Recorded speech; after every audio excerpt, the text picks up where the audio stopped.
Hier in die dorpie van Betanië, net so buite Jerusalem in Israel, is die plek waar Maria Jesus gesalf het. Ons lees in Johannes 12 vers 7.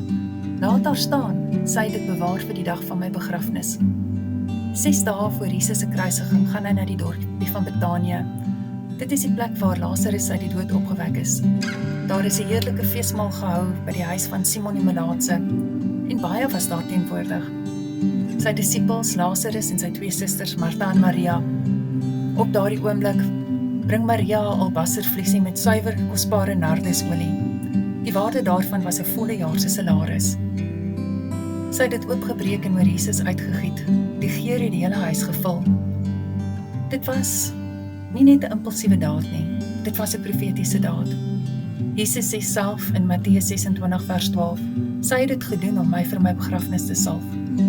Terwyl ander die betekenis van die kruis nog nie kon verstaan nie, het Maria dit vooruit verstaan. Maar hierdie daad het dadelik Judas se aandag getrek, en baie krities en skerp het hy gereageer.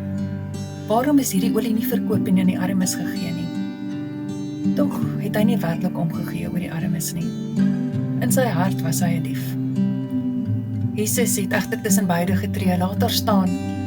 Oral waar die evangelie verkondig word, sal ook vertel word van wat sy gedoen het, tot 'n herinnering aan haar, soos wat dit opgeteken is in Markus 14 vers 9.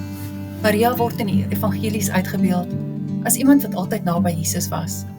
Sy het by sy voete sit en luister. Sy val voor hom neer toe Lazarus gesterf het. Sy staar om hom te salf by sy begrafnis. En na die kruisiging is sy die eerste ene om hom in die tuin te ontmoet. Maria se naam word steeds vandag onthou.